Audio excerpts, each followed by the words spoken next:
नमस्कार दोस्तों, मैं B S Punia Shekhawati coaching परिवार की ओर से सभी भावी पुलिस वालों को ढेर सारी शुभकामनाएं देता हूं। कुछ विद्यार्थियों के फ़ोन कॉल आ रहे थे कि सर आप एग्ज़ाम को लेकर के एक वीडियो बनाएं और हमें मोटिवेट करें कि हमें किस प्रकार से एग्ज़ाम देनी है। तो सभी प्यारे विद्यार्थियों, आपके जो जहन में डर बैठा हुआ है उस डर को आप निकाल करके फेंक दीजिए, क्योंकि आप सभी के साथ में हम पिछले काफी दिनों से 1 वर्ष 1.5 वर्ष से हम जुड़े हुए हैं और आप हमसे जुड़े हुए हो। आपकी तैयारी बेहतरीन है। आप अनेक माध्यमों से आपने अपनी तैयारी को सुदृढ़ बनाया है। आपके ऊपर खुद को विश्वास होना चाहिए। आपको डरने की कोई जरूरत नहीं है। इसके साथ साथ में आज के इस 2-3 मिनट की वीडियो में मैं आपको राजस्थान पुलिस से भर्ती परीक्षा में बैठने से पहले जो नॉलेज होना चाहिए आपको, उसके बारे में रणनीति बताने जा रहा हूं। आप ध्यान पूर्वक इस वीडियो को पूरा सुने। सबसे पहली चीज, आपकी एग्जाम 6 तारीख की पहली शिफ्ट में हो या दूसरी में, 7 तारीख को हो या 8 तारीख को, आपको अपना एडमिट कार्ड आज की तारीख में ही डाउनलोड करके प्रिंट निकलवा लेना है। 3 प्रिंट निकलवानी है, कंप्लीट लिखवाना है, जिसमें कोविड-19 को लेकर के कुछ निर्देश दिए गए हैं, उनको भी आपको भर करके और जमा करवाना है। इसलिए आप आज ही एडमिट कार्ड निकलवाएंगे। मैं ये बात इसलिए कह रहा हूं क्योंकि अक्सर ऐसा होगा कि निकलवा लेंगे एडमिट कार्ड तो, और फिर 3 दिन तक नेट बंद हो जाएगा तो आप एडमिट कार्ड नहीं निकलवा पाओगे। इसलिए आप आज ही अपना एडमिट कार्ड जरूर निकलवाएं। दूसरी चीज, बहुत सारे विद्यार्थी ऐसे कह रहे थे कि सर कहाँ मेरा सेंटर है, कि कई विद्यार्थियों ने 2 जगह फॉर्म लगाए हैं। सर मेरा सेंटर है, एक अलवर आ गया, एक अजमेर आ गया, एक दौसा आ गया, अलग अलग जगह पे सेंटर आया है, मुझे कौन सी एग्जाम देनी चाहिए। तो भैया आपको खुद को निर्णय करना चाहिए कि आपको कौन सी जगह एग्जाम देनी चाहिए।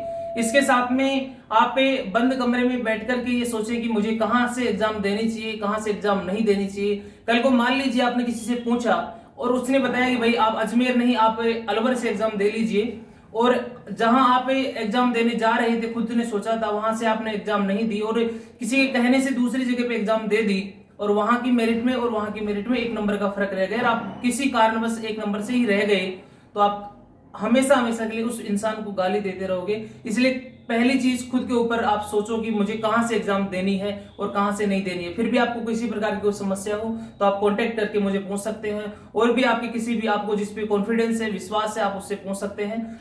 इसके साथ साथ में पहली चीज, आपकी एग्जाम सुबह पहली पारी की 9 बजे से है। दूर सेंटर है। दूर सेंटर होने की वजह से आप आवागमन में किसी भी प्रकार की रिस्क नहीं उठाएं। आवागमन में आपको समय पे पहुंचना है। 9 बजे एग्जाम है तो 7:30-8 बजे तक सेंटर पे पहुंच जाना है। पहले पहुंच जाओगे तो क्या हो जाएगा भाई, ये बताओ। पहले जरूर पहुंचना है, एग्जाम सेंटर पे समय से ही पहुंचना है, लेट नहीं होना है। ध्यान रखना, पिछली बार दिल्ली पुलिस में हमारे 2 प्रतिभागी इसी कारण से रह गए थे, एग्जाम सेंटर में पहुंच नहीं पाए थे। मैं नहीं चाहता अब की बार राजस्थान पुलिस में कोई ऐसा दुखड़ा रोए मेरे पास में आकर के कि सर मैं एग्जाम सेंटर पे नहीं पहुंच पाया। ध्यान रहे, आप 2 व्हीलर साधनों का कम से कम प्रयोग करें।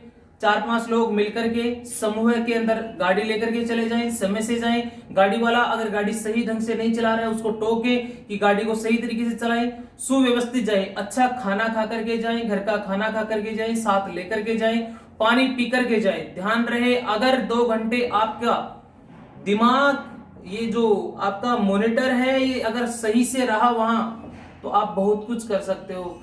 ऐसा होता है, बहुत सारे विद्यार्थी ऐसे होते हैं जिनकी बहुत अच्छी तैयारी होती है, लेकिन वो 2 घंटे अपने आप को समायोजित नहीं कर पाते हैं, और 2 घंटे समायोजित नहीं कर पाने के कारण से वो एग्जाम से वंचित रह जाते हैं। दूसरी चीज, पेपर कैसे हल करें, तो मैं मेरा खुद का जो अनुभव रहा है वो आपके साथ में साझा कर रहा हूं। वीडियो थोड़ा सा लंबा हो गया, हालांकि मैं आपके साथ में ज्यादा समय खराब नहीं करूंगा, आपका अमूल्य समय है।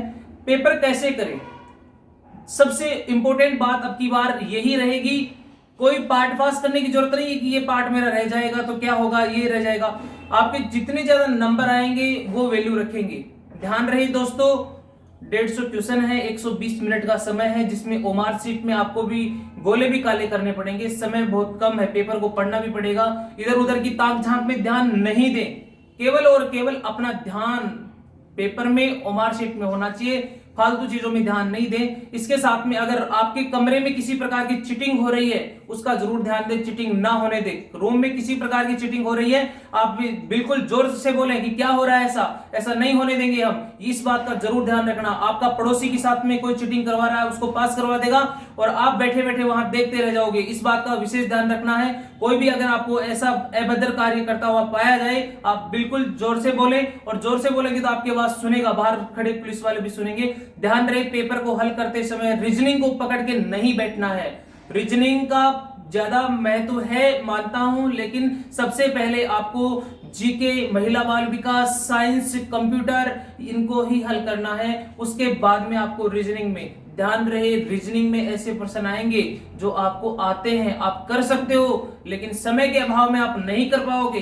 ध्यान रखना। अगर आपको लगे कि इस क्वेश्चन को करने में मुझे पजल वाले क्वेश्चन जैसे आ जाए, उन क्वेश्चनों को करने में काफी समय, सीटिंग अरेंजमेंट वाले क्वेश्चनों में करने में काफी समय लगता है। अगर मान लीजिए कोई मैट्रिक्स का क्वेश्चन आ गया, उसमें अपना भेजा ज्यादा समय तक नहीं खपाना है, उसको छोड़ देना, उसी समय अगले क्वेश्चन पे चले जाना है। ध्यान रहे आप 150 क्वेश्चन पढ़ नहीं पाओगे। अगर सुव्यवस्थित तरीके से करोगे तब जाकर के पेपर पूरा हल हो पाएगा।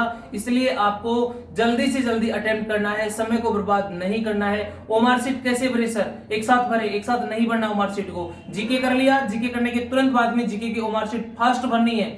ऐसे नहीं कि उसको धीरे धीरे ब्लैक करते जा रहे हो, एकदम थोड़ा तेज हाथ चलाएंगे। थोड़ा पेन की निब जो है मोटी पिन वाली वो लेकर के आपको जाना है ताकि भरने में थोड़ी आसानी रहे। दूसरी चीज, कितने प्रश्न करें, ये बहुत अच्छा क्वेश्चन है आपका। कितने क्वेश्चन करें, मुझे क्या मालूम भाई कितने क्वेश्चन करोगे। सिलेक्शन तो आपको लेना है, आपको मालूम होना चाहिए इतने दिन में तैयारी की है। पहली चीज तो जिसकी अच्छी तैयारी है उसको खुद को मालूम चल जाएगा कि मेरिट कैसी रहने वाली है। अभी मैं कह दूं आपको कि 150 के 150 क्वेश्चन करके आ जाओ, पेपर का लेवल ही हार्ड हो, आप 150 कैसे करके आ जाओगे? तो कोई नहीं कह सकता कि आपको कितने क्वेश्चन करने हैं, लेकिन आपका खुद का मन मस्तिष्क कहेगा कि कितने क्वेश्चन करके आने हैं। फिर भी मैं लास्ट में आपको एक बात बताऊंगा, रिस्क, जिंदगी में जो रिस्क उठाता है वो ही आगे बढ़ता है। आपको लास्ट में, मान लीजिए आपका पेपर अच्छा हो गया, आपने 110-15 तक अटेम्प्ट कर लिए, बहुत अच्छी बात है।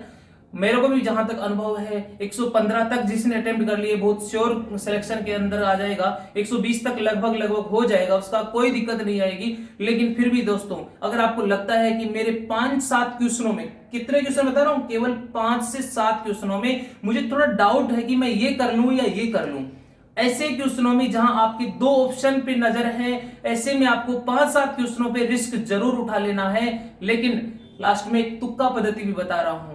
मान लीजिए आपके पास में 4 ऑप्शन है और एक ऑप्शन इंग्लिश में है, एक ऑप्शन इंग्लिश में है, 4 ऑप्शनों में एक इंग्लिश में है, और आप सोच रहे हैं कि यार इसमें कौन सा करूं, इंग्लिश वाला टिका देना 90%। एक चीज, 4 ऑप्शन है, एक ऑप्शन में कोष्टक में दे रखा है, केवल एक में दे रखा है, एक में कोष्टक में और दर्शा रखा है। वो जैसे मान लीजिए दे दिया कि विग्रहराज, और फिर कोष्टक में दे विग्रहराज चतुर्थ और कोष्टक में दे दिया उसी का विसल देव, तो आपको वही करके आ जाना है।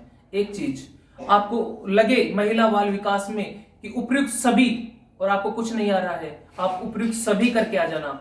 इसके साथ साथ में एक चीज का और ध्यान रखना है, उपयुक्त सभी वाला भी, और जिसका आंसर लंबा हो, लंबा क्वेश्चन आंसर दे रखा हो, इसका मतलब वो भी आपका राइट आंसर होगा। लंबे वाला भी क्या होगा, राइट आंसर होगा। तो इसी के साथ में मैं बीएस पूनिया शेखावाटी कोचिंग परिवार की ओर से आप सभी प्यारे विद्यार्थियों को ढेर सारी शुभकामनाएं देता हूं। आप इसी प्रकार से अपनी तैयारी को और अपने आप को सुनियोजित रखेंगे, अपने माइंडली डिस्टर्ब नहीं रखेंगे, किसी प्रकार की भावनाओं में नहीं बहेंगे। कोई कहेगा मैं आपका करवा दूंगा, कोई कहेगा मेरे पास पेपर आ जाएगा। इसके साथ साथ में बहुत सारे लोग ऐसे आपको मिलने वाले हैं जो ये कहेंगे ओमार शीट खाली छोड़ के आ जाना, मैं भरवा दूंगा। कोई नहीं भरवाएगा आपकी ओमार शीट खाली छोड़ने के बाद में। आपको खुद को करना पड़ेगा, आपको खुद को मेहनत की है उसको दिखाना पड़ेगा। सीपी सर से भी मैं अनुरोध करूंगा कि वो भी 2 बातें आपको बताएं। मैं सीपी शर्मा बस आपको इतना ही कहना चाहूँगा कि आपको जो आपकी तैयारी है वो बहुत बेहतरीन तैयारी है। आप पिछले वर्ष लगभग सितंबर से तैयारी कर रहे हो राजस्थान पुलिस की, और 1 वर्ष में तैयारी बहुत बेहतरीन हो जाती है। फिर भी आप घबरा रहे हो कि मेरा ये टॉपिक रह गया है, मेरा यह टॉपिक रह गया है, तो यह आपको टेंशन नहीं करनी है। आपका पेपर बहुत अच्छा होगा। हम जो है अच्छी तैयारी कर रहे हैं और हमारी तैयारी हो भी चुकी है पूरी। आप बस जो भी है एग्जाम दो, अच्छे से देना, जैसा कि सर ने बताया आप सभी को। समय का जरूर ध्यान रखना, और प्रवेश पत्र आपको निकाल लेना है। अभी कल से नेट बंद रहेगा, तो बस मैं इतना ही कहना चाहूंगा कि समय का ध्यान रखना और घबराना नहीं है आपको बिल्कुल भी। पुनः कह रहा हूँ, समय पे पहुंच जाना और समय का ध्यान रखना। ओके है ना? ठीक है, तो फिर बेस्ट ऑफ लक आप सभी को। बेस्ट ऑफ लक सभी को, बहुत बहुत ढेर सारी शुभकामनाएं। पुनः जय हिंद, जय शेखावटी।